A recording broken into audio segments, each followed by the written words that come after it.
Hello guys, Jerry speaking. Welcome to LJPCBM episode number 904. This will be the fourth part of the special countdown video out of the 100 for the 1000th episode special event. And today we react to Sonic Hedgehog Adventure 2 with Game 84 Cube and Sonic and Fire as a special guest. Part 2 out of the 2. For Fairy OddGamer episode number 45. But yeah, this begin in 5, 4, 3, 2, 1, go. Thank you. Part 2, okay. Makes sense.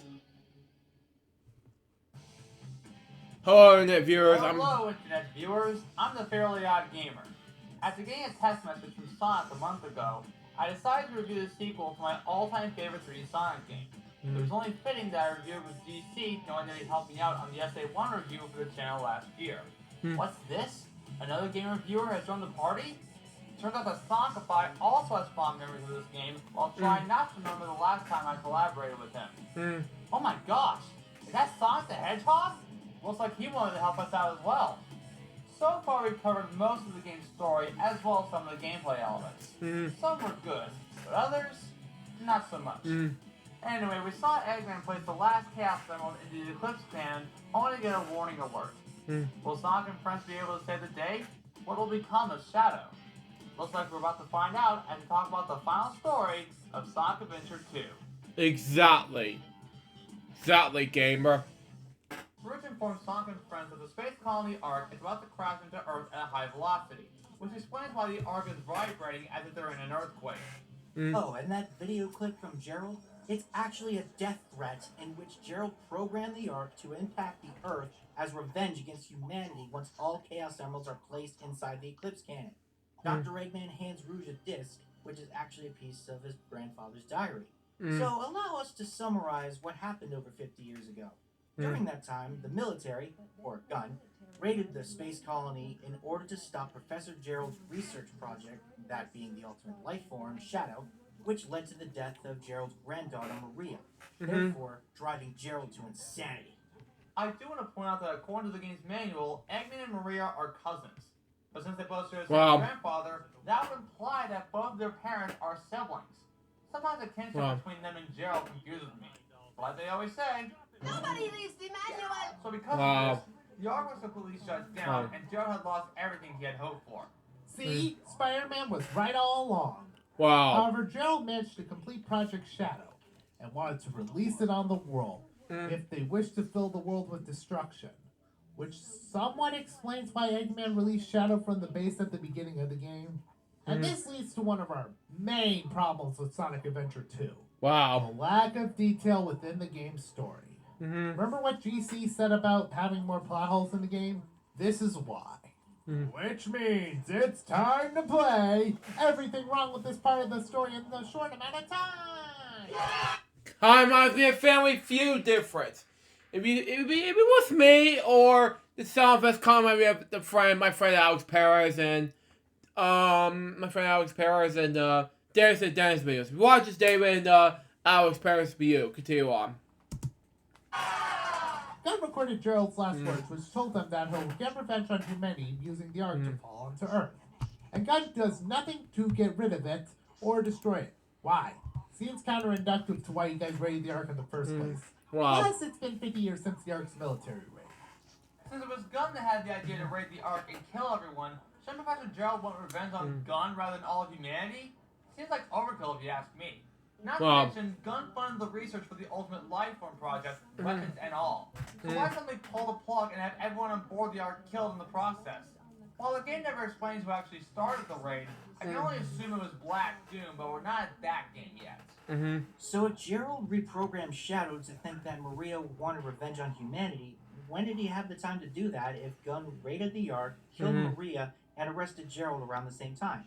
Well, I've been playing this game in this series front to back for several years, practically all my life. I know this story, I know these characters, I know this world, so let me give it a shot. Let me try to, weave a little tale and patch up all the plot holes that are kind of all over the place here. Buckle up, boys and girls. This is gonna get weird. 50 years before this game took place, Professor Gerald, along with Maria, were aboard the space. Wait. That's Maria? Well, last episode I thought. Oh, okay. I'm not gonna be racist anymore. Sorry. Continue on. Not only was this colony created as a science lab in space, funded by Gunn, but also the research on the Ark was done for the betterment of mankind. Wanting to create a cure for Maria's fatal disease, Gerald created his breakthrough entitled Project Shadow for that very purpose. But as budget got tighter, Gunn initially planned on backing out unless Gerald would assist them in creating effective contraband weaponry, most of them now destroyed by our heroes. Trying to get Project Shadow back on track, Gerald decides to use the power of the Chaos Emeralds to create a creature more compact and an easier to sustain body. Hence, Shadow the Hedgehog was born. Thanks to being built with the energy of the Chaos Emeralds, he was able to have access to the Chaos Force at all times. And that's where he has his natural ability of Chaos Control. Once he was fully completed, he befriended Maria, who taught Shadow everything she knew of the Earth and everything on it. However, due to suspicion of the project having little to no results, the President cuts the project off, believing that Shadow may be a potential weapon. Gunn was ordered to raid the whole thing and kill all who knew about the weapons research, primarily Shadow. Being protected by Shadow, Maria gets shot in the back and sends Shadow over an escape pod in her last dying breath. Gerald was then taken to Prison Island, facing a private incarceration under the guise of possible ties to something he wasn't supposed to find. In exchange for his life and the safety of his granddaughter, he would continue to make weapons for Gunn without any notice, completely unaware of the fact that his daughter was in fact dead. Eventually he finds out that Maria was in fact one of those who died on the ship, causing him to lose control. After seeking through Shadow's files, some which are still corrupted, Gerald was able to reprogram Shadow's mental state, seeking vengeance against all who wronged him and suffering for the humans who would further mistreat his research and take the very idea of life itself with their own ideas of selfish growth, lust for power, and thirst for war. If it was a war they want, they'll get it. Gerald knew that the Eclipse cannon was used as a garbage dump for personal and safety reasons. All he needed was another file to flood the systems and cause the entire space colony to overload and careen toward the planet. Gerald got caught working out of turn and was granted his last words, cast aside as lunacy before the firing squad pulled the triggers. Shadow, now locked away in an undisclosed gun base for eternity, would eventually be broken free by Dr. Eggman, knowing the coordinates via a diary entry, starting the events of Sonic Adventure 2. Well, since we covered most, if not all the story's plot holes, thanks to GC, this leads to one important question. How can a game with 3 story campaigns end up being more difficult to piece together than a game with 6 story campaigns, 7 if you include the final story? How is that even possible? Wow. You guys are looking way too deep into this. It's a game starring me that's made for kids. Just because this game has too many unanswered questions, it doesn't change the fact that Sonic Adventure 2 is one of the best games I've ever done, with entertaining values and almost everything needed for a game that has me involved. Actually, you know what? Sonic does have a point there. Yeah, I agree. Besides, that was tiring. Yeah, you're right. Anyway, it's revealed that the energy coming from the Chaos Emeralds is causing the Ark's impact towards Earth. Luckily, Rouge remembered that Knuckles disclosed that the Master Emerald has the power to neutralize the power of the Chaos Emeralds, and therefore stop the Ark. Also, for the first time, Sonic and his friends team up with Dr. Eggman, and it's up to them to get to the Cannon's Core to stop the Ark from falling. Let's get to work! This leads to the final level of the game, Cannon's Core. This is the only stage in the game where your player is not 1, not 2, not 3, not 4, but 5 characters, each with their own section of the stage. Wow. First up is Tails and Eggman, who are tasked with breaking through security doors and destroying everything trying to destroy you. Thankfully, there's no time limit to these segments, but the pressure's still on. Tails' segment feels like a retread of Eternal Engine, as mentioned before, and Eggman, unfortunately having to be in normal gravity again, has a rather tricky block puzzle to try and hop across to get to where you need to be. The big gimmick of Cannon's Core is the time stop switch. Press this button and time will freeze for a brief duration. making enemies nearly a non-issue, and it can make obstacles vanish completely like red lasers in these sections.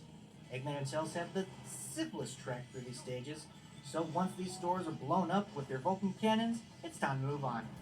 Up next is Bruce the Bat. All she has to do is drain the liquid out of the core by pressing the emergency drain switch, which is trapped inside a cage dome. Wow. Honestly, my playing Can's core or hot shelter again. Anyway, once the liquid is drained out, Knuckles has to unlock the last security door by swimming through these waterway areas. Unless you have the air necklace equipped, this section is next to impossible. Thankfully, there's no treasure hunting with neither Rouge nor Knuckles, which is what their levels should have been like in the first place. However, I swear this one part of Knuckles section always gets me the most trouble. Not to mention, you have to avoid this green acid while swimming. Otherwise, you will lose all of your rings. Eventually, Knuckles unlocks the final security door leading to the final section of the level. And who gets to finish the level? Why, Sonic the Hedgehog, of course. Wow. All you need to do is get the goal ring at the end of the stage. Avoiding some bottomless pits with some enemies to help me protect across. Deal with some annoying multiplying enemies. I don't know what those are called, so correct me in the comments. And towards the end, you're riding down a slide of water recycled from the first adventure game. But who cares? It's so much fun! Wow. So Amy enters the research facility, Heideck, and she finds Shadow, who refuses to help out because his mission has been accomplished. Amy pleads with Shadow to give humanity another chance, which not only triggers another Maria flashback, but Shadow now figures out what Maria wanted him to do, to benefit all of mankind. Well, that was easy. Sonic and Yeah. Knuckles arrive at Unlike that part. Here it is. That was easy. Exactly. Easy button from Stables. Continue on. To benefit all of mankind. Well, that was easy. Sonic and Knuckles arrive at the core when suddenly a giant lizard appears. It turns Wow. out this thing is the Bio Lizard, which is the prototype of the ultimate life form. Perhaps Joe kept this thing as a backup defense system. All I know is, without knowing the backstory, going from a giant lizard to a small black hedgehog just feels like kind of a weird leap. Remember that lizard I talked about in that one cutscene? No? Well, that's what it is. Looks like the element of foreshadowing from the previous game is somehow back in this game. It's here we get a boss fight against the Bio Lizard. And this bad boy, the name doesn't lie. He's truly a monster. The Wow. boss fight is extremely difficult unless you play this game so many times. Yeah, but trying to get by him unscathed at all is still up to chance. First off, he'll try to chase you down to take a bite out of you. But if you go too fast, you'll have to contend with the Extra thick! while the Wow. Bio Lizard drives his tail at you. To get to his weak point, you have to grind up the pipe sticking out of his mouth, then jump and smack it. Careful Wow. where you land. He'll mix in energy projectiles for his next attack. And once he's past half health, he'll stop letting it bounce up that pipe, and you'll have to bounce on the pink eggs he surrounds himself with. Bear in mind, you also have to avoid tripping into the water flow. Wow. Basically, watch for when the ground turns brown under your feet, then jump. If not, and you don't jump out in time, you're doing it all again. Wow. Plus, it's kind of a freebie, but it is a nerve-wracking one. You have to carefully move through the minefield of egg bombs while floating. You can make it, but boy, is it tense. Yes. Knuckles uses the Master Emerald to stop the Chaos Emeralds, but the Bio Lizard uses Chaos Control to merge itself with the space colony, continuing its collision course. Sonic and Shadow team up and use the Chaos Emeralds to transform into the Super Saiyan 6, making the ultimate debut of Super Shadow. This leads to the final boss fight against the Final Hazard. Like Adventure 1, it uses the game's main theme. Only this time, it's Live and Learn, performed by Crush 40. Yes. Just like before, your ring count will deplete. While it does provide a fun challenge as well as elements of high speed, there are times where the boss fight is even more a challenge. Like the previous fight against the Bio Lizard, its weak spot is the red boil. But here's the challenging part. A layer defends itself via projectiles and 1 or 2 lasers. Shockingly enough, I actually managed to beat this boss at around 2 minutes. Why? Because the A and B buttons affect the direction of the homing attack. Pressing A causes Sonic or Shadow to go up, and pressing B causes them to go down. Plus, you can switch characters if one manages to hit its weak spot, or if you run out of rings. And listening to Let's Be Real here again, the best Sonic ending boss fight song ever! Wow. And learn! This song, like Escape from the City, is the best song in the game. And it's in all the hearts of the fans who played this game. It's so awesome! Hold on. What did he say? Hang on. It's the best song in the game, and it's in all the hearts of the fans who played this game. It's so awesome! Admittedly, it'll take some getting. Hold on. Played this game. It's the best song in the game, and it's in all the. This song, like Escape from the City, is the best song in. Awesome! Admittedly, it'll take some getting used to using super. Okay, live and learn. Okay, that makes more sense. Anyway, what is this by? Anyway, from Sonic the Hedgehog movie, live and learn. Anyway, what is this by? Oh, it's by Crash Boy. Okay, let's continue on. Controls, especially since seeing Shadow feels so slow, and you can't have them just move forward with that homing dash. So it's gonna feel weird readjusting your altitude to find the welts. Also, I swear the attack works when it feels like it. This is why Sonic's homing attack now has a reticle showing what you can attack. Also, yeah, it's easy to beat the thing in 2 minutes or so, but have you ever let the time run down past the 5 minutes the game says you have? There's some hidden dialogue during the last minute or so, like when Shadow finally acknowledging that Sonic is his equal or it has his superior, and Sonic saying that if Shadow keeps this up, he could die. It's rare, but not unheard of to find the dialogue in game. Yeah. This is the Bio Lizard and the game is done, right? Not just yet. It turns out the Ark is still approaching the Earth. But with a giant chaos control from Shadow and myself, we managed to stabilize the space colony while also saving the Earth from total catastrophe. All's well that ends well, right? Not for Shadow, apparently. He falls to his death with Maria's wish fulfilled. Maria, this is what you wanted, right? This is my promise I made to you. Wow. So Sonic, how come Shadow dies after this event and you survive? Because that always bothered me. That's easy. Remember how in Sonic 3 and Knuckles when I fell to the Earth after defeating Eggman in Doomsday Zone? Oh, now I see what you mean. So Sonic returns to the Ark as they reflect upon the journey as well as mourn the loss of Shadow. But don't worry, fans. He'll be back, as the next game clearly shows. Which I plan to react to next. Continue on. Sonic bids farewell, or sayonara in this case, and we get a lovely piano piece. That concludes the story mode for this game. Now, on to the other modes! In order to gain more emblems, you can revisit stages in the level select and complete extra missions like collecting 100 rings, finding a lost Chow, or reaching the goal ring within a time limit. One power-up I forgot to mention earlier is Mystic Melody. If you reach a hidden stone and have them play a flute, it will reveal another passage, whether for a shortcut or a hidden item. Let me just say here, I'm so happy they allowed us to choose our mission instead of forcing us to go to the next one like an SA1, since I'm the guy who just likes to go to the goal ring without any other weird stuff thrown in. That said, these are a pain. The 100 ring mission isn't too bad since a lot of stages just pepper you with rings. The Lost Chow is neat because it gives the Mystic Melody a purpose. Yeah. And if you check those areas before going for the Chow, you get an extra life. Some of them you really gotta search for, and I only know where a lot of them are thanks to my strategy guide. As for the time limit, yeah, no. I'm the guy who doesn't like to prioritize speed over everything else. If I know the level back and forth, then fine, but good luck. Especially if you're going for an A rank. These missions are why ranks are so frustrating for completionists. You get an A rank for every level, and each mission, you get an emblem. Some of these A ranks are super strict.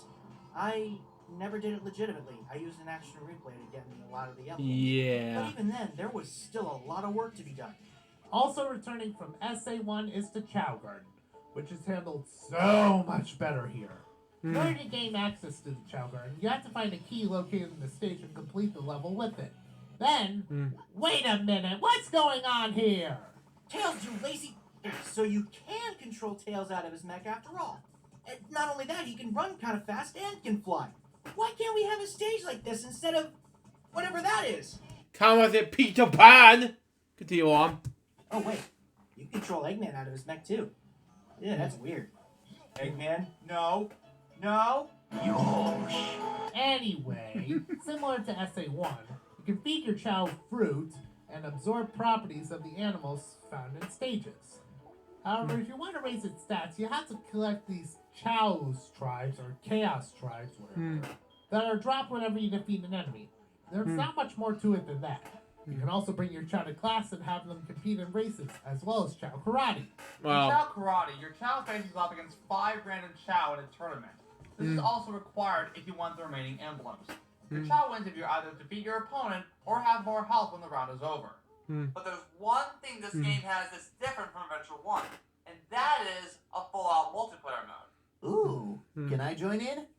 Sure, why not? Thanks, gamer. While the Dreamcast version has multiplayer elements, it doesn't even come close to the battle version. Why? Because every character needed for multiplayer is unlocked from the get-go. You and a buddy can race to the finish with Sonic and Shadow, shoot each other with Tails and Eggman, or fight for an emerald piece with Knuckles and Rouge. If a player collects a certain amount of rings, that player can perform a special power whether it's stopping your opponent for a few seconds, speeding up, or throwing a Chaos Spear at your opponent. In addition to the regulars, you can play as Amy Rose, Metal Sonic, Tikal and Chaos Zero from Adventure 1, and even these Robo-Chaps. Finally, there's kart racing, whether single player or multiplayer. All the problems we mentioned are still here. Kind of reminds me of Mario Kart series. Again, like I did last episode. Continue on. It's a nice little distraction to say the least. That was incredible. So, what'd y'all think of it? Well, Sonic, if you were to ask me, I think it's alright. Well, it's not bad by all means. I don't think it aged very well in my opinion. Graphically, it looks amazing. It looks better than Adventure 1 from the level design to the cutscene quality both in-game and FMV. Even the characters look better in my opinion. As for the gameplay, this is where I have mixed opinions. I love the Sonic and Shadow stages with its high-speed platforming without any questions. I somewhat enjoy the mech shooting levels, but I personally think the Gamma levels did it much better.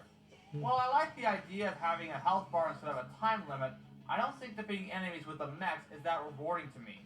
Except for storing some bonus points to your score, but that's about it. The treasure hunt levels are much worse in this game than Adventure 1. I don't like the Butcher Rare system, and the hit system doesn't help me in the slightest. And this is one of the reasons why I prefer Adventure 1 over the sequel. The gameplay mechanics used in SA1 work perfectly fine, especially the treasure hunt levels. If it ain't broke, don't fix it. Exactly. Unfortunately, it's not the case here. Also, I felt the levels are a bit more linear than Adventure 1 stages, therefore restricting the exploration factor. The overall story is easier to comprehend, having 3 campaigns rather than 7. But the irony is that the story in Adventure 1 is much more detailed than Adventure 2. The game's story has too many plot elements that are neither answered nor explained very clearly. But the main reason why I think Sonic Adventure 1 is more superior than Sonic Adventure 2 is because Adventure 1 left a greater impact on me and would eventually become my all-time favorite 3D Sonic game. I personally believe that Sonic Adventure 2 took one step forward for its presentation, but ended up taking 2 steps back. One for the multiple plot holes, and the other for the unnecessarily neutered gameplay mechanics. Overall, Sonic Adventure 2 is an okay game, but if you want to play the definitive version, then play Sonic Adventure 2 Battle for the GameCube. While there are a few sound mixing issues, they're not as evident as they are in the Dreamcast and in the HD remastered version. But give this game a try when you get a chance. Don't sleep on the PC version either, thanks to the extensive modding community. There's so much going on in this. For something like choosing your character for a level, or hiding your upgrades on your characters, one of my personal favorites, to full-on new levels and an extended Chow Garden, and just so much more. As for the game itself, I don't know. Look, I'll always love it for what it means to me and my time growing up, but I agree that Adventure 1 was more fun and easier to work with. There was a little too much in some places and not enough in others in this one. The biggest issue for me is the state of the game and the fandom. Everyone used to worship the ground this game walked on and always beg for another re-release. But now that critical attention has been given, it's hard to tell what people think. The story's all over the place, and if people talk about this game, they're only really bringing up Sonic and Shadow, not to mention the Chow Garden. Is it the best thing ever? Not really. Is it complete trash? Absolutely not. There's good things and bad things in here. It's not for everyone, but if it clicks with you when you're getting into the series, give some other Sonic games a try. The series is full of moments like this, but everyone has their favorites. Adventure 2 is a great time, but after all these years, nostalgia washes away, and I've noticed a lot of problems. But for every misstep, there are some of the best moments in Sonic history. Eggman was in full force. Wow. He's never come so close to conquering the world. I still get chills when I see the scene where he shoots Sonic into space. Eggman is the best character in here. This is my favorite version of him, even if he fully embraced his nickname and dropped Robotnik altogether. I have all kinds of things I could say, but I've said enough. Give it a shot if you want. Don't let anyone sway your decision in the end. In my opinion, Sonic Adventure 2 is the best 3D Sonic games in terms of gameplay and character development. It plays great with its style, improving from Adventure 1. Controls great too, has decent characters to root for like Shadow, Rouge, Tails, Knuckles, Sonic, Amy, and heck, even Eggman. And decent character development, in which not one character doesn't act out of character or is bad. However, I'm gonna get a lot of hate for this. In terms of the story and plot elements, not as much. The game just has so many plot holes once you really take the time to think about it. And even more so than the first adventure game. The story is very complicated and feels rushed. I'll give the game this. It did pave the way and give ideas for how future Sonic game stories should be. Until the late Colors era, that is. I'll get to that sometime, I hope.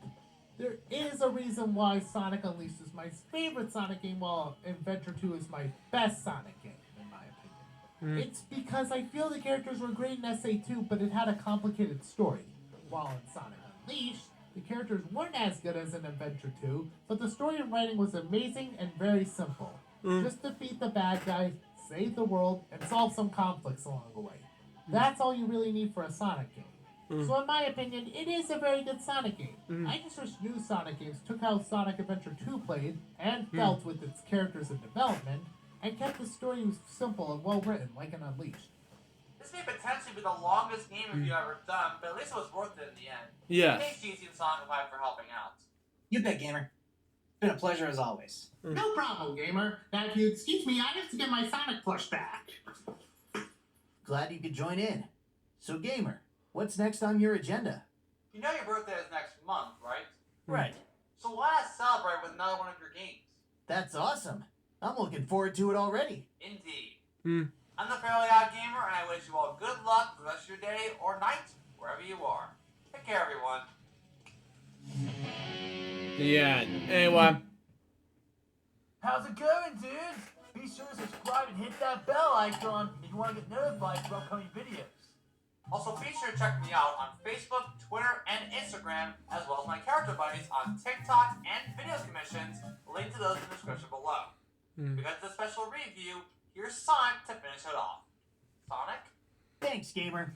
If you liked what you saw and want to help support the channel, then be sure to check out the Fairly Odd Gamer on Patreon.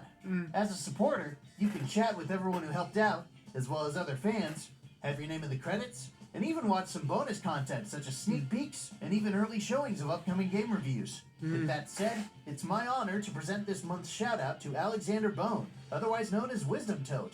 Thank you so much for watching this video, as well as supporting the channel. So that was Sonic Adventure 2, two-part series, and yeah, scroll credits anyway. What do I think about this episode? I think it was amazing. So far this episode, yeah, talented but lazy. Anyway, was a successful episode overall, but then again, hold on, one moment. Sonic, Force Warrior, Landerers, okay, makes more sense. Anyway, continue on. It was a gameplay overall, but overall it was successful. Then again, I want to see Sonic Hedgehog look like this in our next birth month thing. And it just came out last month of 2021, but that's just me, of course. So that's just me. That was LJPCBM episode number 904. Hope you enjoy it. Stay tuned. Next one's going to be LJPCBM episode 905, which is going to be next Fairly Odd Gamer review. Till next time, Sue Johnson, Bob, peace out, baby. We give more LJPCBM next episode. Till then, just out. See ya.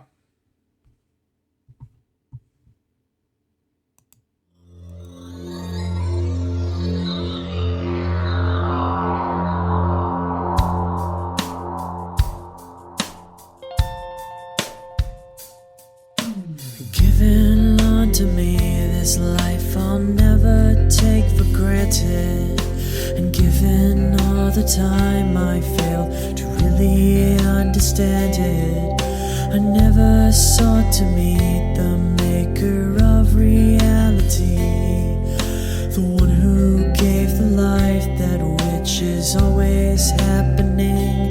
But I tried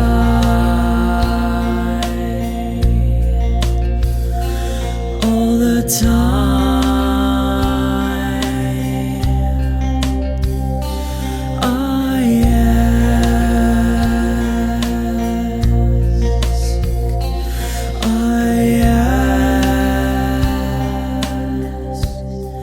Why me? Why was I the one to see things as I do under the moonlight and the sun? Perception is the question, and the giver holds the key.